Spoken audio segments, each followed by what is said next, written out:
Hello everyone, welcome to Amruta's vlog. नमस्कार सगळ्यांना. तर गुढीपाडव्याच्या तुम्हाला आणि तुमच्या सहपरिवाराला खूप खूप शुभेच्छा.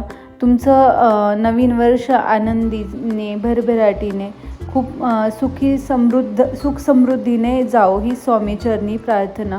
तर आज गुढीपाडवा होता म्हणून सकाळी थोडंसं लवकर उठले, आवरलं वगैरे आणि फरची वगैरे पुसली, झाडून वगैरे सगळं घेतलं.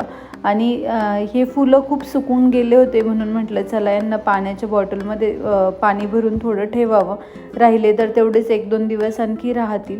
कपडे वगैरे धुतले, सगळं कपडे वगैरे सुकवले, कारण की इकडे 2-3 दिवस झाले खूप पाऊस चालू आहे. म्हणजे असं येतो 10-15 मिनटं आणि लगेच पाऊस जातो आहे आणि त्याच्यामुळं आजारी पण पडले सर्वजण. म्हणजे असं हा पाऊस असं वाटते की चांगला पण नाही आहे आणि असं त्याच्या वातावरण पण खूप खराब झालं आहे. त्यामुळे थोडा येऊन जातो आणि मग नंतर ऊन पण पडत नाही लवकर.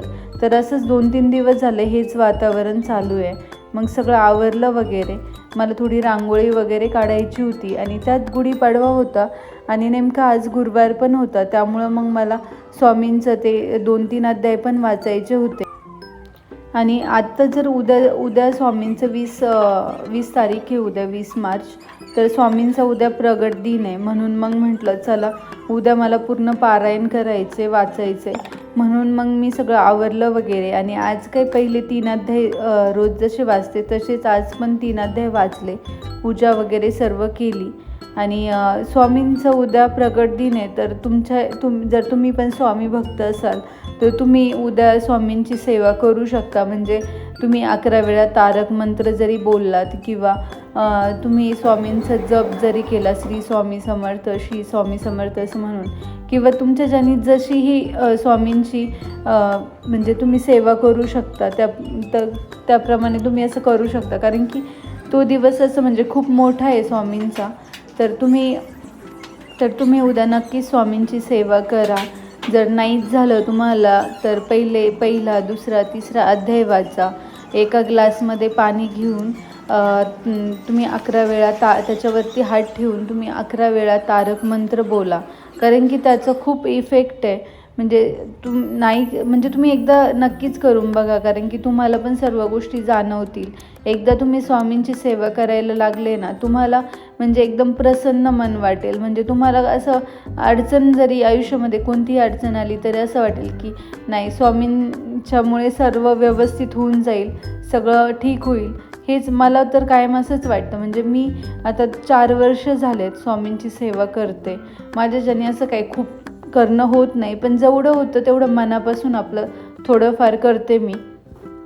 आधी तरी जेव्हा ऑफिसला वगैरे जायचे तेव्हा सकाळी पाठ उठून मग स्वामींचे अर्धे अध्याय वाचायचे. ऑफिसवरून आल्याच्या नंतर मग अर्धे अध्याय वाचायचे. 7 दिवसाचं पारायण. आता तर म्हणजे ऑफिस वगैरे काही करत नाही आहे, त्यामुळं आता टाईम पण खूप आहे. तरी पण माझ्याच्याने असं होत नाही आहे. म्हणजे असं बोलतात ना, जेव्हा स्वामींना वाटेल की हा बाबा याच्याकडून आपण सेवा करून घ्यावी, तेव्हाच ती होते. तसंच माझं काही आता सध्या होतच नाही आहे. मी पहिले 2-3 अध्याय वाचते. माझं खूप दिवसापासून चाललेलं की स्वामींचं पारायण करायचं, पण ते तसंच राहून गेलं. मग मी 1 दिवसात सगळं एक पारायण वगैरे वाचून घेतलं आणि उद्या पण म्हटलं उद्या स्वामींचं उद्या एक पूर्ण पारायण करेल म्हणून. आणि उद्या प्रगट दिन आहे तर म्हटलं त्यानिमित्ताने होऊन पण जाईल. मग म्हटलं चला उद्या करूयात म्हणून सगळं आजच आवरून वगैरे घेतलं.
तर असं होतं आपला छोटासा व्लॉग. आवडला असेल तर नक्कीच लाईक सबस्क्राईब करा. श्री स्वामी समर्थ.